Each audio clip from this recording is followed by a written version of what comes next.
Hola. You are listening to First Gen Healing, a podcast on Latinx healing and awakening journeys.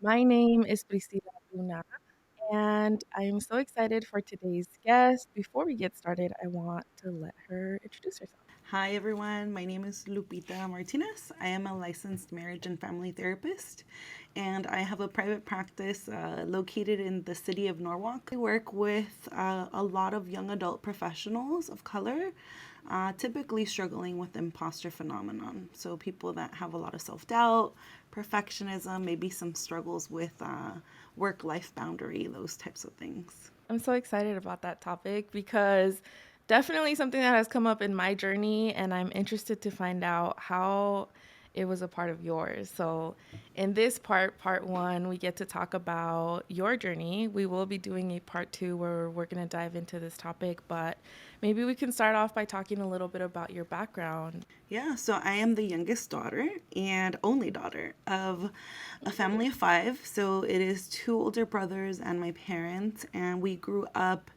around the South Bay LA area. So Inglewood, Hawthorne, Lenox. We moved around a lot during our time just because, my parents were renting and renting doesn't feel very stable sometimes.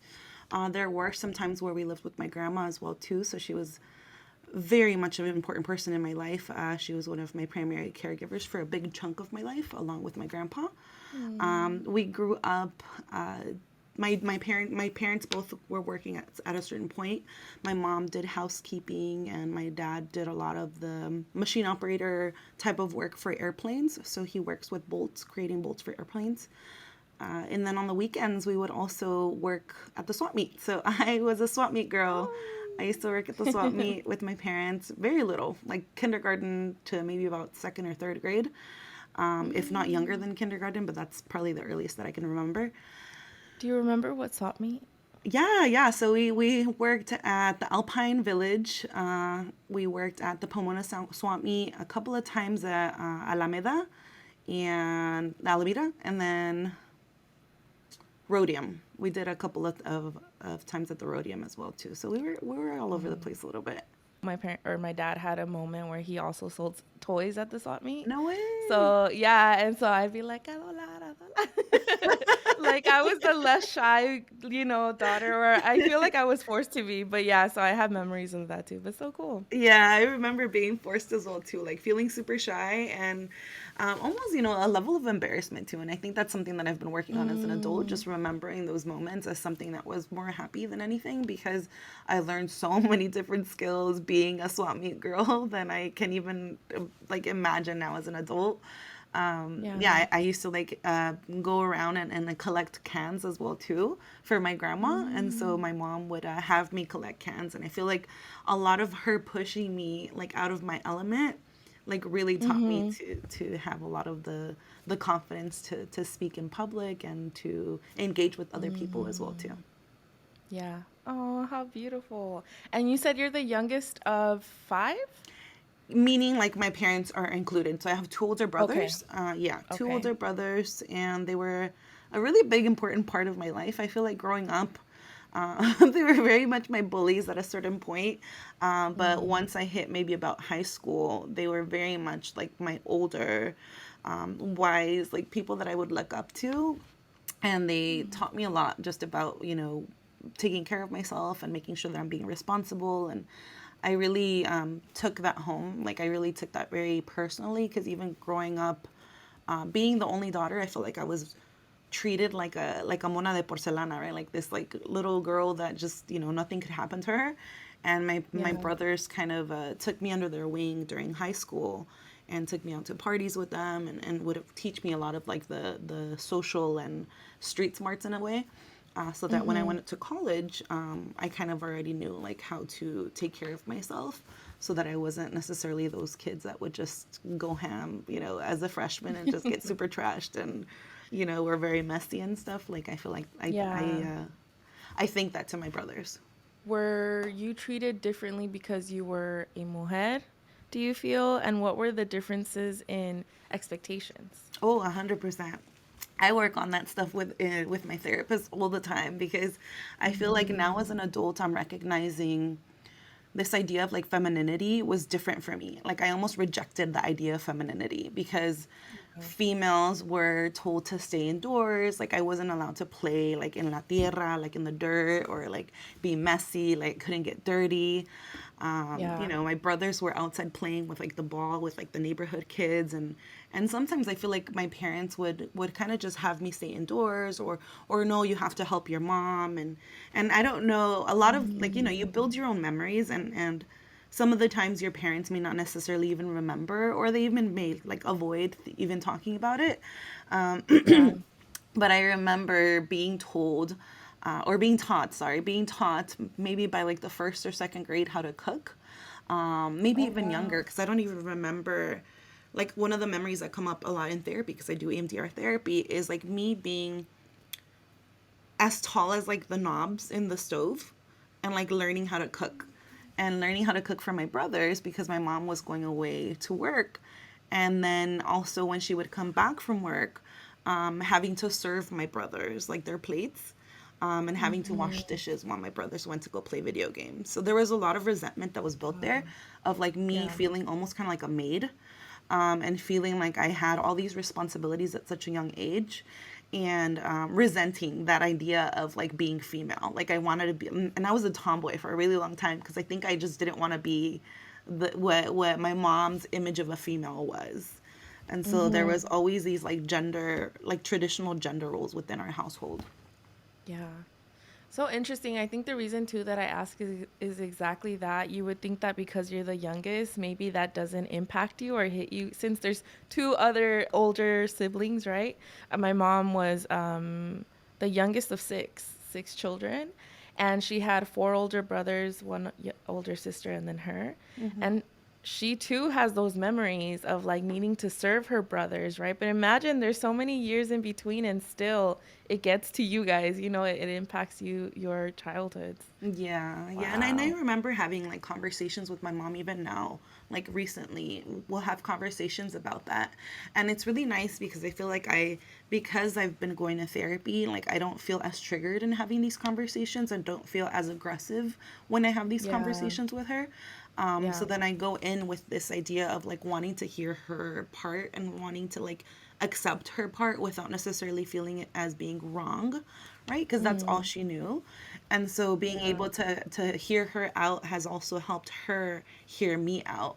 And she would tell me like, it's all I knew. Like this is what I was taught. Like how do you want me or expect me to do something differently if this is all I knew? And so there's been a lot of really healing conversations with my mom and I post me having therapy. She's still kind Yeah. of struggling with her own kind of mental health, and like trying to figure out whether therapy is for her. But I think me receiving the therapy has really helped to mend those wounds between my mother and I. Yeah.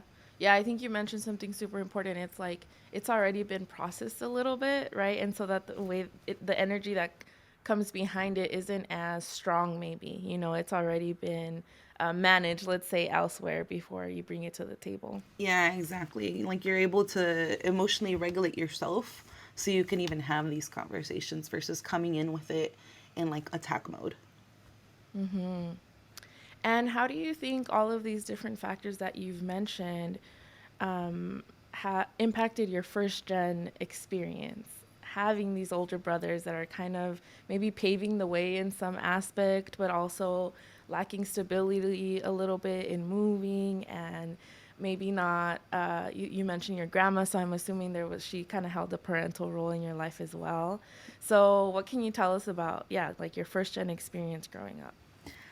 I think looking back, my first gen experience was very special and unique, and maybe not as unique as people hearing this podcast, but to me it felt very unique in that those experiences really taught me a lot about myself and just my own capacities, my own resiliency. And when it comes to my relationship with my grandma, even how like pure and special that relationship with your grandma is, knowing that like your grandma, like I feel like I struggled with my relationship with my mom growing up because of these traditional roles, but my grandma Yeah. really held that mothering role of being there unconditionally, of like letting me, be wild and free, of like teaching me the importance of like traveling, and teaching me the importance of like taking care of myself and my education. And so I feel like my grandmother really taught me that level of like independence and that level of like resiliency and empowerment that I felt like I needed. And it kind of balanced out with my mom and what she taught me, which is now I know how to cook Mexican food, and now I know, to take care of a clean home, and now I know the nurturing parts that I may not have seen as nurturing parts before. Mm. Ooh, I love that. Reframing that. I've had to do that a lot in my journey too. And ooh, that's hitting. Just yeah, because I think that it can feel like resentment a little bit in terms of when you start to see the cracks, right? Like, oh, this could have been different, this. But I'm also at a point where I think I'm trying to fall back in love with my childhood and back in love with the memories, right? And really pulling from that. So interesting too that your grandma, I think sometimes grandmas uphold what mothers are teaching their daughters, right? No, And my maybe grandma was even definitely not that person. wow. And why do you think she was able to do that? Was she still married when she would She take care of was. you or Yeah, she was okay. still married. My grandpa was very much a big, important person in my life, too. But I feel like both of them held me in a different standard. I think they saw Mm, what I could have or what I could be, without necessarily like taking into account those things, especially because they worked so hard. Their income primarily was the swap meet. And so during times where okay. my parents couldn't take care of me, I would go with them to the swap meet. And I think for them, Mm, there was this level of like, I don't need you to be here with us. Like, I want you to do more. And it didn't necessarily matter that I was female or not. And so I think because I was also very studious, and I, always had good grades, and I was always very respectful. Like like I followed my parents as far as their like rules and expectations of being respectful, of like asking permission, not talking back. Like I was very much the perfect daughter, and I think, and I said that in quotes, by the way, but I yeah. was very much the perfect daughter, and so I think my grandparents really respected me for that, and really kind of upheld me to a different standard, and so even my grandpa was also very much like just kind of saw me as being very independent. My grandpa actually passed away when I was in high school, and that was a really big moment for me, as far as like learning how to grieve and not knowing how to grieve, and just a lot of really messy emotions. But Yeah. my grandmother, from then until college, and even grad school, like she was, single. And I think that for her, she really kind of like had that time to reflect on her inability to travel and her inability to be this like free woman, especially because her children were already older. And so when I Mm. told her that I was getting married, she's like, "No, mija, like no te cases. ¿Para qué te casas?" Like she would like say those things because I think for her, she thought that me marrying someone meant that it would change me, right? It would kind of Yeah. like cage me into this like bird that she felt like she was caged into. And so I think she Yeah. wanted something more for me, and I don't think that she really realized that it was different. Like my relationship with my husband, then boyfriend, was different. Like we traveled together. He helped me around the house. Like we both did laundry together. Like there was more of a partnership, and I think that she never had that experience, and that is probably one of the Mhm. reasons why she didn't necessarily want me to get married, because she wanted to for me to be free. Yeah. Wow. So interesting how projections can be for good and for bad, right? Because it seems like at some point the projection was you are meant for more. And then at the same time, like maybe like projecting in a way outward on her end, like this is what I had to live, but she gets to live different.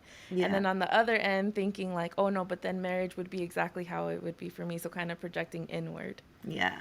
Yeah. I Yeah. think that she had her own, her own kind of struggles with that. But I really respected my grandma because she was always very open to reading. Even at an older age, she was always very big on reading. So I would buy her books every now and then.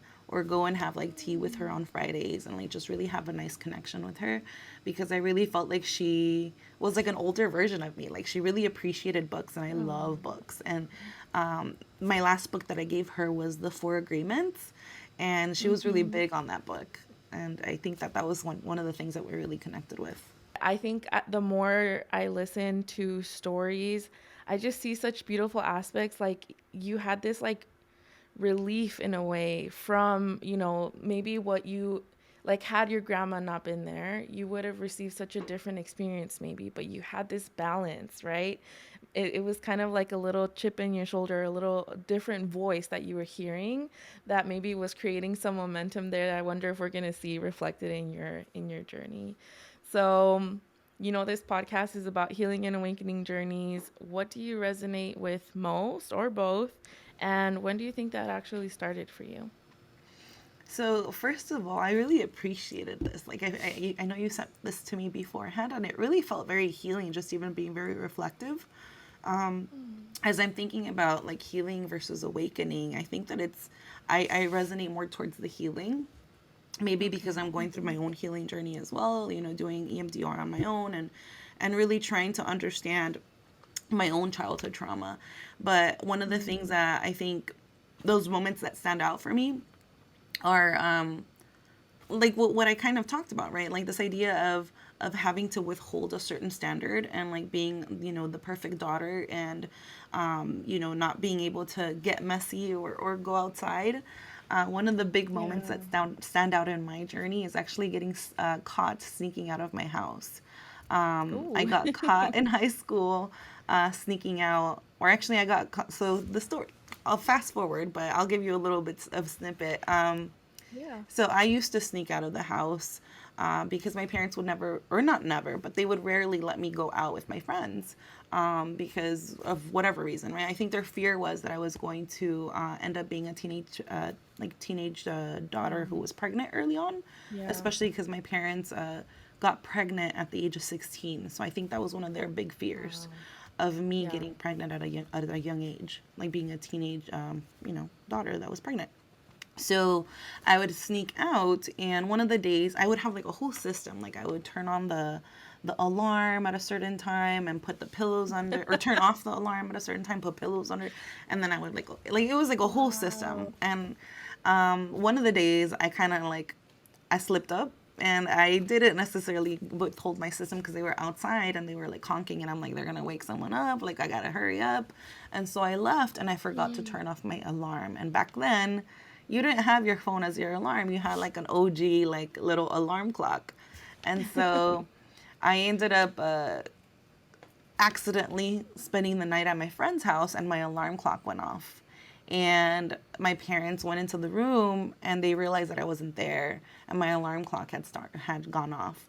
And so I woke up to like a gajillion different missed calls from my parents and my brothers, and Mm. they went to go pick me up. And that was like a huge moment here, because rather than getting reprimanded, because I was used to corporal punishment, right? I was used to getting hit with a belt. During that moment, my dad ended up talking to me.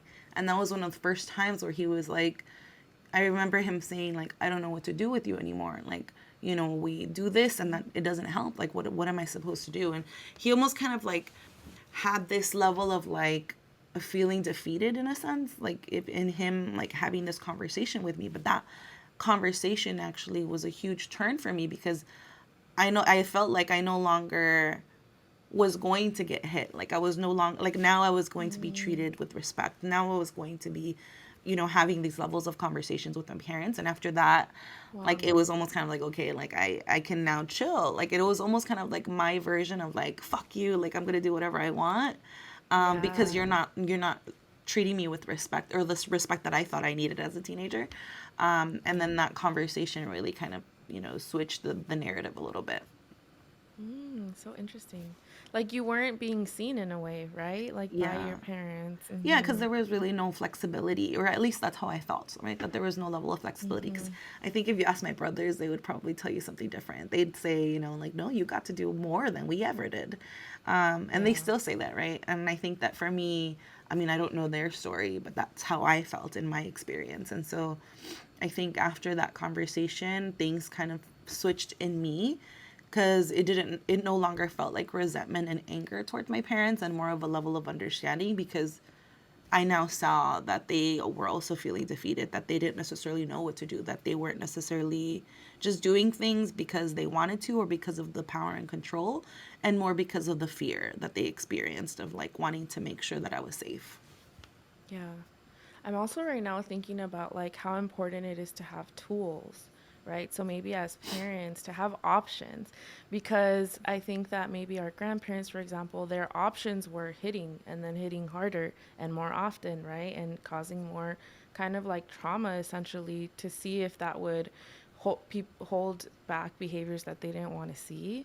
So how important it is for parents to, I mean, I'm not a parent myself, but like I'm just thinking it must be so important for information to be out there for people to know that there's multiple ways to discipline, multiple ways to approach things, and so that they don't feel defeated after maybe two different ways of doing that. Yeah, yeah, and I Yeah. definitely saw that. Even I think now as a mother, it's so much more different, and I feel like there's a whole level of understanding and perspective that I didn't really have even before being a mother. And so I think now, not only is it teaching me about me, it's teaching me about my parents, having this new role of being a mother. And Mm-hmm. I've talked about that a lot with my therapist, of how like being a mother has been so hard in the emotionally psychological aspect of things, because I think as a therapist, like I can see what's happening, and I can see how it's being impacted by my past experiences as well. But then there's still this like battle within me of like, where do I go? How do I go with this? Like, I got to take care of me, because I can't take care of me if I can't take care of him if I don't take care of me. And so there's a lot of internal struggle within that sometimes as well. Wow. Okay, I want to come back to that. But Hmm. we're in high school you. Okay, so Yes, then high this school me, yes. happens. And then what do you think would be like another stepping stone into your healing journey? I don't know if at that point you were already in No, awareness of, no, oh, definitely not. No, okay. no. There's been a lot of big moments in my life. The next one was going away to college. And I think this was a huge, huge moment for me, because my parents actually didn't want me to go to college.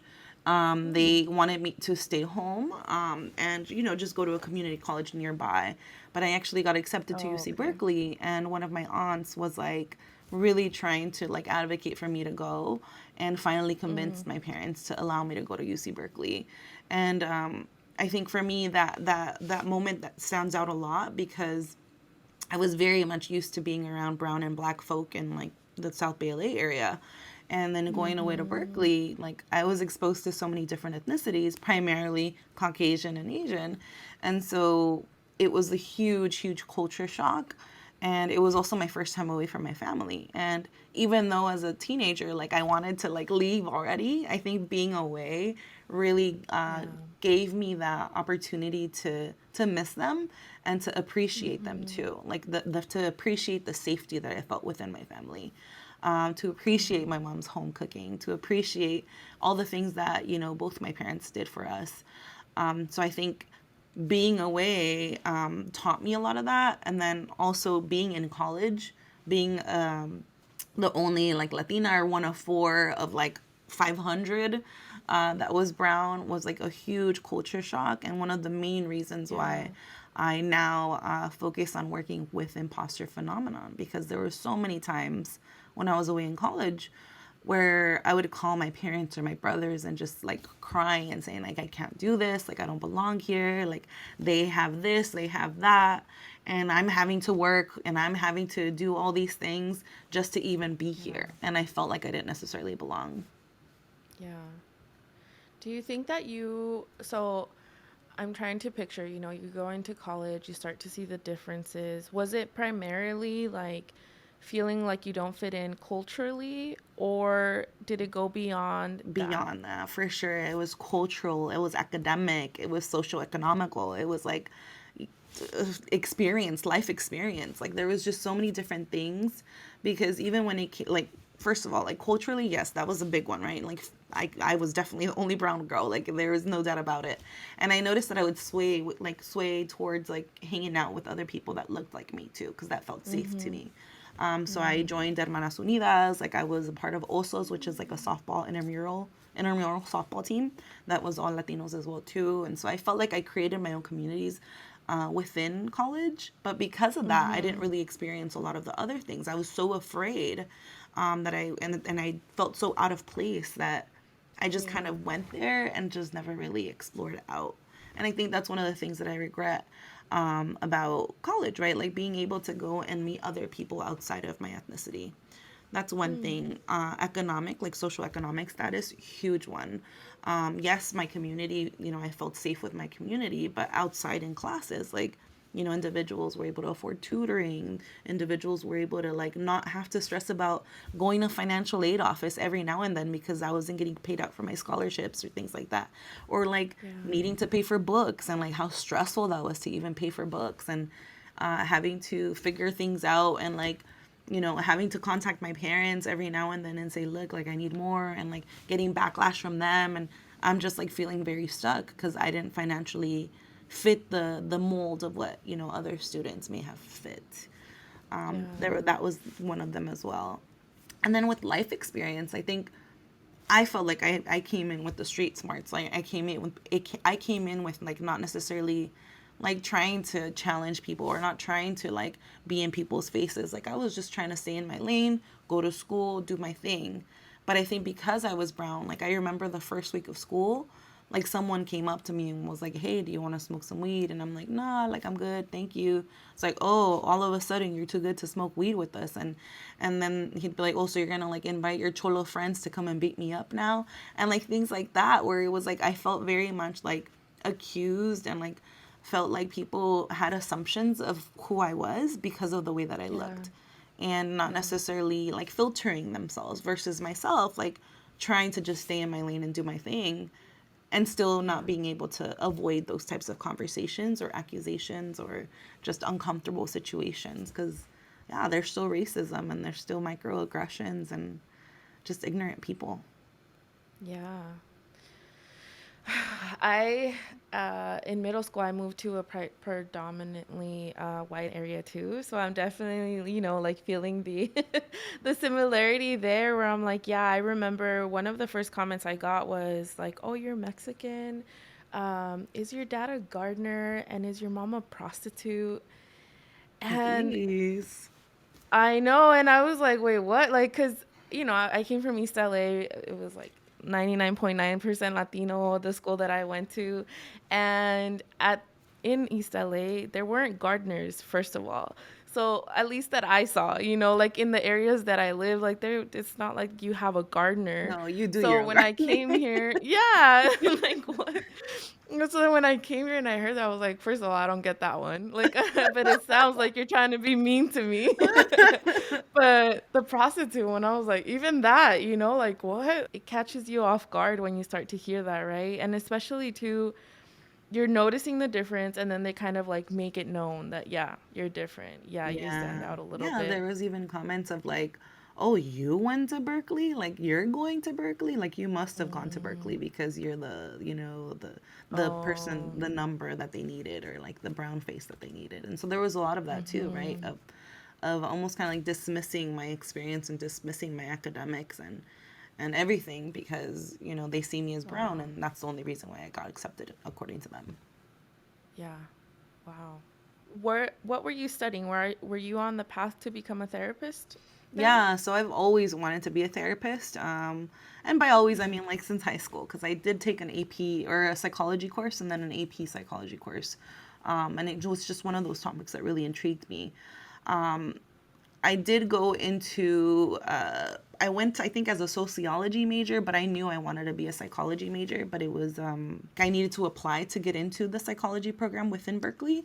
And so I Okay. even remember like applying, getting rejected, applying, getting rejected. And it was till the third time that I applied that I ended up getting accepted because it was an impacted, that's what it was called, an impacted major. And so I needed to have a Okay. certain GPA, meet certain standards to get into that program. But Wow. I didn't want to, do a different. a different major, even though, you know, you could still figure things out and get into your path of being a therapist. Like, I knew I wanted to take psychology courses. So I just kept going and going until they finally said, all right, you know, we've seen your application We'll enough. take you. Wow. Okay. So, do you feel like since you're now taking these classes, was that where the awareness came in that there needed to be some healing in your personal journey, or was it after that? I think it was even after that, to be quite honest, because I think that I was in such like fight or flight, right? Like I was Mm, working, I was doing softball, I was going to school, and like at some point too, I was like working as a student advisor as well too, and so there was always something that I was doing and trying to catch up on schoolwork. And I did go to therapy at a certain point in Berkeley, like they had the free you know, the free therapy that they provide counseling. students, yeah, the counseling. So I did do that, but I feel like I didn't really take it as seriously as I did post undergrad. So yeah, like it was. I was very much a hot mess still in college, Mm, hanging out yeah. with the No, I wrong mean, crowd or doing the wrong thing. okay. No, yeah. I think that similarly, that's what I see. I think college though is a huge step like you said because it takes you away from that home environment, right? So whether like for example in for me, I think I numbed in college, going to parties. I did the thing that you said your brothers prepared you not to do. I did. I was the eldest, so I did that part. But very much so, still, like you said, also working, to pay certain things and just managing a lot of different things. So, okay. So then maybe can you bring me into the moment where the awareness settled in, where it was like, oh, maybe I should do something about this. Yeah, yeah. When I graduated college, I knew that I wanted to stay away from home. Like I wanted to do my own thing, you know, work and do work on my intern hours and get into a master's program outside of home. But I noticed that it was different, right? I was different than my peers, and maybe you know people will resonate with this part where I felt like I was pushed into having to move back home because my brothers were like, okay, now it's your turn to take care of our parents, right? Like now it's your turn to be there. Like we were able to support mom and dad emotionally, because they're young, right? So it's not like they needed our help like with finances or anything. Like it was more of the emotional. Like I think they struggled with the empty nest syndrome, like having Yeah. their kids be away from home. That they were like, okay, like now it's your time to be home, and so I think during that time, I was still being treated like I was, you know, a teenager. Like I still Mm, had a curfew. I still, you know, couldn't do certain things, and I was already like 21, 22, and that's when I started to realize like okay, like I found this new appreciation towards my parents. Like I now know and understand a little bit more about why they do certain things. But there's no getting out of it, right? Like there's no change in them, right? There's only a yeah. change in me. And so I now see this new Mm, perspective, and I'm trying to do better and be better so that there isn't so much backlash. So there isn't as much like chaos just within the household, as much disagreements within the household. And so that's when I knew, like, okay, it's important for me to really continue like getting that ball rolling with my own healing, because you know I can only do so much. Like I can't necessarily like force my parents to go to therapy. I can't force my parents to make any changes. Like they may stay the way that they will always stay, and it's up to me to really decide what to do with that and how to make peace with that. And so that's really when I was like, okay, I really want to take my mental health a little bit more seriously. Went to therapy like through college through my master's program, but also was doing a lot more of like the work outside of that, because right, it's not just about going to therapy. It's about making right. sure that you're taking care of yourself, managing your stress levels, like making sure that you're being reflective and being aware, and you know being mindful. And so I feel like that's when things kind of shifted for me, of like making Mm-hmm. sure that I'm just taking care of me. And how was that transition? Because I have worked with people in the past that still live at home. And I find that that can be really tricky and difficult and triggering maybe, right? Like you're Mm-hmm.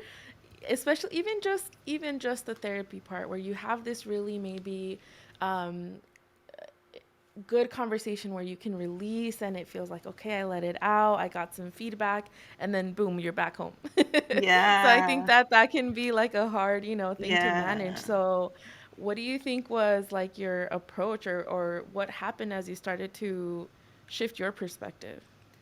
I mean, honestly, I think that it's really about like regulating your own emotions while you're there, right? Because this is something that I even talk to with clients, and one of the main things that I actually work with clients on too, right? Is like you're almost kind of creating this like emotional boundary. Like you're saying like, I want to be in a good headspace because I know that having certain conversations or even being in the house with my parents or with, in my family of origin is going to be triggering. And so if I'm not in a good headspace, like I will snap, I will be rude, I will scream, or I will withdraw, I will be like, you know, quiet, I would be resentful, like whatever reaction you have, like that's gonna be quicker, right? If it's not you taking care of you. And so I'm not saying that I was perfect because there was moments where I was also having a hard time self-regulating, especially when I was working on my thesis. Like you're having the impact and the stress of like your own academics and your thesis, and then you're still at home and like being expected to do certain things and being expected to uphold certain rules, and so you're kind of in these two worlds, right? Like Yeah. you're almost having to bounce from one world to the other. So I don't know if I answered your question, but it's definitely about taking care of like your own emotional needs first. Yeah. Yeah, it sounds to me like you were really mindful of the way that you wanted to manage this process for yourself, right? Because I think that, I don't know, my process, I feel like I was just kind of stumbling through it. It was kind of like I didn't know that mindfulness was a piece of it. I was learning as I went. And so it sounds like at least there was some awareness of like, I don't want to create more chaos in the home. This is the point of this, is to create less. And so I need to self regulate a little bit. Yeah, and it Um, also kind of helped. I mean, I'm not trying to make it easy because it wasn't easy, but it also helped that I was like out a lot. Like I was working, I was going to school, and so I was like working, and then I would like go to grad school after that. And so then I didn't really get home till like 8 or 9 sometimes. I would eat on the road. Like I was busy. Like I realize now, like, damn, that's tiring just thinking about that. I don't know where I got that energy from, but I definitely felt yeah. like I was very much on the hustle and grind. And during the weekends when I was home, like I think my parents respected the hustle and the grind because that's what they knew. And so they did back Right. off a little bit knowing that I was doing this and that I wasn't out partying or hanging out with my friends. I see. So I don't want to assume, what would you say the theme of your healing journey is? Like if there's an overarching theme, what Yeah. what is it? I would say it is like very much like the generational trauma, like the generational, like breaking that generational trauma, releasing some of those wounds with like my parents, to really kind of focus on me and make sure that I better that relationship with my parents and I, because even to this day, like it's very much a tug and pull every now and here. Like it's not perfect. I don't think that my relationship or any relationship is perfect, right? We struggle with relationships ongoing. So I think for Mm-hmm. me, part of my healing is just being able to really understand where I'm coming from and how my upbringing has impacted, my self doubt, my level of perfectionism, my lack of boundaries, this push and pull of like, do I want to overwork or do I want to chill? Like it was just a struggle. And I think that's because of my upbringing, right? Like having to go to school and then after that, making sure that on weekends I was still going to help my parents at the swap meet or like there was really no rest. And I think now as an Mm-hmm. adult, I'm a little bit more self-aware of that and will make sure that I prioritize rest, but it's taken a lot of work. And I think that this generational trauma, right, has been something that has impacted my decision making, and one of the main reasons why I like working with that population as well. Mm-hmm. I see.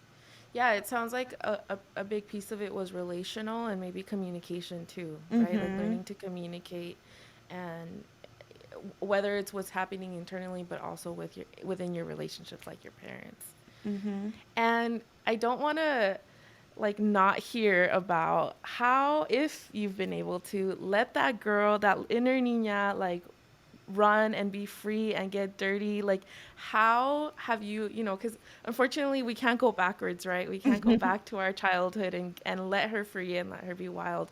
How have you been able to maybe start healing that part of you or feel that satisfaction of being able to do that for yourself? Becoming a mother has really gained that new perspective, or given me that new perspective, because I feel like as I've been mothering my child, I've been mothering my inner child as well too. Like, you know, allowing him to go and run wild and be free. Sometimes being the one that's also crazy in the park, being loud and like messy with her own kid as well too.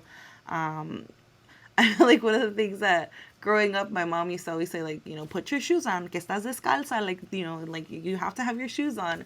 And so I think that now there's like this level of resistance of like, I'm just going to be descalza, like, I'm going to be without shoes all the time. So in the office, I'm usually barefoot. At home, I'm usually barefoot. Like, I'm just barefoot all the time. And I think there's also a level of like grounding as you're just like, being barefoot. And I think maybe, I really do truly believe that as a child, I probably knew that connection. Like, I was probably, scared or overwhelmed, and I just wanted to be barefoot to feel grounded. So now I allow myself to be barefoot. I allow myself to get dirty. If there's a spill at home, like, I don't stress out about it. I don't react about it. Like, there are certain things that I think my kid does that tests my inner child and my adult self. And I Yeah. almost kind of have to like remind my inner child to be the one that shines through versus being that perfectionist adult self that's like, no, like, we have to keep things tidy, we have to make sure that things look this way. So there's been a lot of that too. Not to mention that I think with work, my inner child comes up a lot with like the creative aspect of my job. I really enjoy coloring. I really enjoy reading books. I really enjoy just doing a lot of the learning for learning's sake, and not necessarily because I need to. Right? Like, now that I'm in private practice, like, no one's telling me to do certain things, and I see how I like kind of venture out into certain projects because of the creative aspect of it, and I really enjoy that. Beautiful. Do you tie it also to like your inner teen, or do you think your inner teen had what she needed? Because No, like no, no. it's Definitely inner running. teen, inner Okay. child. Yeah. Yeah, yeah. Because even with music, like, I love music. And I think as a teen, I really like music really resonated, right? Because I wasn't allowed Mm-hmm. to, for whatever reason, like, if I cried, it was a bad thing. If I was angry, it was a bad thing. And so, like, there was a lot of me internalizing my own emotions. And I think music Yeah. was one of those healing ways of being able to release those emotions as a teen. And so now as an adult, like, I hear certain songs and I'm like, oh, that reminds me of my inner teen. Or like, I hear, or I'm in a certain mood and I want to hear those songs. And so I almost kind of allow myself to be in the space of sadness or be in the space of anger, versus trying to ignore or avoid those feelings. Yeah. I think it's crazy how sometimes parents, without knowing it, they really are creating such strict boundaries, and small boxes for us to live within. Because similarly, like, I wasn't allowed to go out to the mall ever, like, ever. There was no time, but that was the high school thing to do, go out to the Mm-hmm. mall with friends or sleepovers or whatever, or parties. I was not allowed to go out, and so music was also this really important thing for me. And even music was like, so when I moved from East LA, I learned a bunch of English songs because all I knew back then was Spanish songs in like K Love and that kind of stuff. When I moved, I realized, like, oh, Ja Rule is a thing. Like, I started to learn Usher, and like, so I would like look up the lyrics and the song and like learn it to fit in. But even then, my parents were like, ay, esa música no es buena para ti, or hip hop, right? Like, oh, esa música es de cholos. Not really knowing it's not necessarily, but it was like they kept making those walls even smaller. Like, like, Mm-hmm. not even that is okay. So, Mm-hmm. yeah, it's so interesting how, I'm sure they didn't realize all of the rules that they were setting were really Yeah. creating just a small space to exist within. Yeah. Well, I think that's why one of the special realizations that I have now as being a mother is like, all of a sudden the world, like, you thought the world was scary, the world is fucking scarier with a kid. Like, you want to protect your child, Mm. like, you want them to not get hurt or to not feel those feelings. And so I even tell this to my husband all the time and my therapist of like, it's really hard to help your kid self-regulate when you're trying to self-regulate yourself. Like, when your kid is crying or when your kid is having, big emotions, that triggers you, right? It brings up like you're just like, oh, like very like flustered. And so if you can't self-regulate yourself, you're going to want to shut down those emotions. And I think Oh, that that's what's one of the hardest things about being a parent is like you're needing to self-regulate yourself before you can self-regulate your kid, or before you even teach your kids how to self-regulate. And yeah, so as an adult and as a mother, now I'm recognizing like my parents did not know that, right? They don't know the tools, like you said, like they don't know the tools of how to like breathe and how to, go into like your peaceful place, or like they may not even have had the luxury to do those things because they had right. to work all the Yeah, goddamn time. And so yeah, now it's almost kind of like it's my turn now to like my parents did all that work to get us here. Now it's my turn to shine and like really shift the narrative in a different direction versus continuing to do that. Because I think that mm-hmm. they kind of like changed the trajectory, right? We're no longer in Mexico, we're no longer living in poverty, but now like we're shifting the trajectory in a different direction. And I think my parents appreciate that as well. Yeah. Oh, so beautiful. It's your time to shine. And I'm sure it's tricky, but it's also, yeah, it's really beautiful that now you do have the tools and you get to experience, I guess, both worlds, right? Like maybe, like you said, wow, to me, what you just said of when it's hard to deal with others' emotions because you haven't been able to deal with your own, then you want to shut them down. What a, I had never maybe like seen it that way, so I understand now. Yeah, they didn't want those big emotions from us because they weren't allowed to feel them themselves, right? They were also in survival mode. They were also not able to express them. And if you had to describe maybe like what part of your journey you're in now, what are the things that you're healing now? What would they be? It's exactly this. Like I mean, we're doing EFDR and we're like I'm like trying to figure out like how to release some of that perfectionism, right? Release some of that level of like, it's now my responsibility to shine and I have to do everything right. Like there's a Mm, level of self-compassion and a level of forgiveness that I'm still working on, and I mm-hmm. consistently work on with my therapist because it's hard. Like parenting is hard. And parenting and teaching someone how to manage their emotions and teaching someone how to self-regulate is hard because you're also trying to self-regulate and do those things for yourself too. So a lot of my like healing right now is trying to navigate my emotions, making sure that I'm prioritizing exercise and health and all those things without the guilt, because there's always going to be guilt of like I should be spending more time with my kid instead of being at work or instead of doing those things. Versus like making sure that I'm taking care of me so that I can be my best self for my kid. So there's still Yeah. like a level of balance that I'm trying to gauge, but I feel like I'm getting there, like I'm getting it. And I think that one of the key components of me getting it is having that self-compassion for myself, of like if I fuck up, if I yell at him, if I like grab him a certain way, like I'm like okay, like I need to apologize to him because he has feelings too, and I need to be able to like check myself and I need to walk away. Like I have to be able to, I would like to be able to take care of me first and to self-regulate myself first. So that's still something that I think is a struggle and is still something that I would like to continue to work on, of Yeah. just checking myself first. And I imagine it's like a lifelong journey as your child grows up, right? They Mm-hmm. have different emotions and different ways of displaying it or different needs. Yeah, because then I think Wow. one of my closest friends, also a therapist, once told me like parenting is like troubleshooting. Like you're always troubleshooting, and it's so true because I feel like for a while I felt like I got it, like I was in the rhythm of things, and then you learn how to say no, and I'm like, oh heck no, like what do I do with that now? Like he's saying no, but it's like no to a shower or like no to food, and it's like, well, how do I pick my battles? And so now we're at that phase of his life where it's like he's learning to be independent. He's learning to have an opinion and boundaries.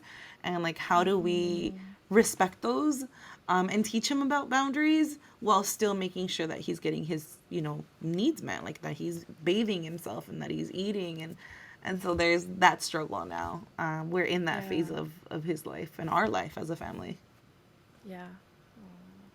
How has it been with your parents? So, like, because you're managing yourself, changing the way you mother, how has that blended in with them as grandparents? I think I asked that also just a little bit of curiosity because there's probably a lot of effort on your end. You're doing the therapy, all of that. And, our parents move at a different rate and they're in a different space in their life. So I imagine that maybe they bring up old ways of parenting. And so they may have try to have some impact in your child's life. So how have you blended those worlds? Yeah, that's a struggle. That's a struggle, but you definitely pick your battles. I think my parents, because I've worked on my boundaries with my parents for many years now, they definitely are very, very respectful of my boundaries. And I think becoming a mother, they've also given me the opportunity to be a mother. But they also, I think it would be different if they were also helping me be a caregiver, right? My mother-in-law is the one that's currently helping us because my mom lives in a different city. She lives in Gardena, and Okay. so she takes care of my nephew and helps my brother with the mothering caregiving aspect of that. So I think that dynamic is within them. For us, it's like my parents respect that boundary. When they do visit, like I just let them pamper my kid, and he can have all the sweets with them, and like now that he's a little bit older, because I was very much like, don't give him these things when he's younger. Like I wanted to make sure that he was eating like food versus junk food because that was very important for me. And I think that Mm-hmm. it took them maybe a couple of months to really understand why it was important to me, and a lot of me having to explain why it was important to me. Right? We come from a family of obesity, and I want to make sure that these things are not necessarily introduced from the get go. Like I want to introduce them to veggies and other things that we may not have had the opportunity to as a kid, and so now they're very impressed with my kids eating habits because he will eat like and try other foods as well too, versus like maybe other kids around their lives where they don't necessarily have those taste buds as refined as you could say. But yeah, so they've been a lot more respectful. I really appreciate it. But yeah, if they're around my kid, like even this yesterday, we were there for my mom's birthday, and my mom gave them, paletas, they gave them chips, they gave them Capri Suns, and like all this processed sugar, and I'm just like, go have at it. It's fine. Your grandma's gonna do what she needs to do. Aw.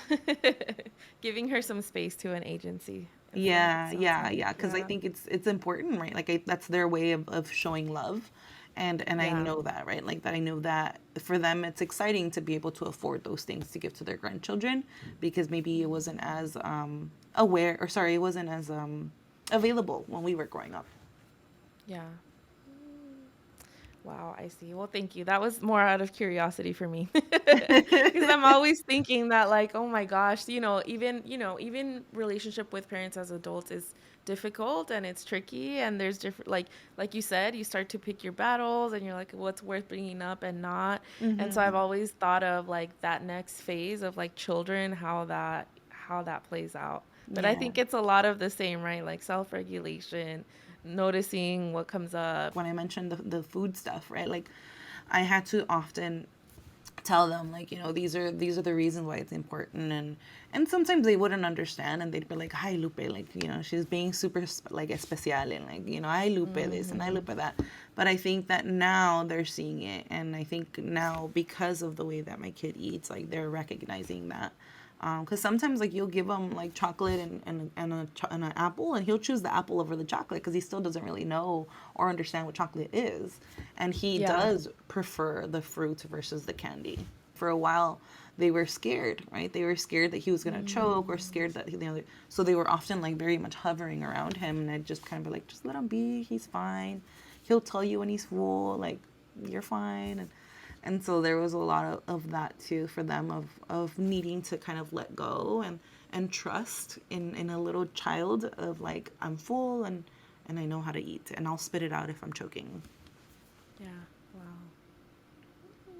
And that, yeah, that's generational healing, like you said, Mm-hmm. because it carries through. I mean, now he trusts his own intuition, something Mm-hmm. that not a lot of us get. I mean, that's what I kind of deal with is like, that's my work, right? Like teaching people to reconnect with intuition because we learned to be so disconnected from it. We weren't trusted in that way. So cool Yeah. that he's already kind of experiencing that in a Yes, good way, yes. Yeah. Yes, yes. That's very important to us, making sure that he knows when he's full. He knows when he's hungry. Like he'll figure it out. He's not gonna die from like one day of not eating. Like I Yeah. always remind my mom that like no se va a morir si no come un día. Like it's not a big deal. See, see. Oh. Well, thank you so much for sharing your story and, kind of walking us through it all, like the beginning, the middle, and, now we have a good, I think, background on why you likely focus on what you do in your work. And so I would definitely like you to tell people where they can find you, where they can follow you. Yeah, yeah, for sure. So you can follow me on Instagram. I have a lot of really great content on imposter phenomenon or imposter syndrome. Um, It is Therapy of the Sun. So you can find me Instagram Therapy of the Sun. You can also find me on LinkedIn and Facebook as well. So it's all across the board Therapy of the Sun. And we'll be doing a part two where we're going to talk more about what you do and more about imposter syndrome and perfectionism and how it all kind of likely plays into each other. I was looking at your content and it's beautiful. I love it. The graphics, the way that it all explains, I think, like deep. My inner teen coming out. Ooh. Yeah, I loved it. All right. And so I have some quick fun questions before we end the today's episode. Do you prefer pozole or tamales? Pozole. Pozole? Okay. I like the caldos. The caldos make me feel like te calientan un poquito, you know? Champurrado or hot chocolate? Champurrado for sure. I like the thickness of it. Okay, okay. Uh, concha de vainilla o chocolate? Chocolate hands down for sure. Salsa verde o roja? Verde. Roja sometimes gives me heartburn. I don't know why. Yeah, Uh-huh. it's intense. But honestly, sometimes verde too. Like depending on Yeah, the but I feel taqueria. like there's something about the verde that like just makes like I will risk the heartburn for the verde. Same. Okay.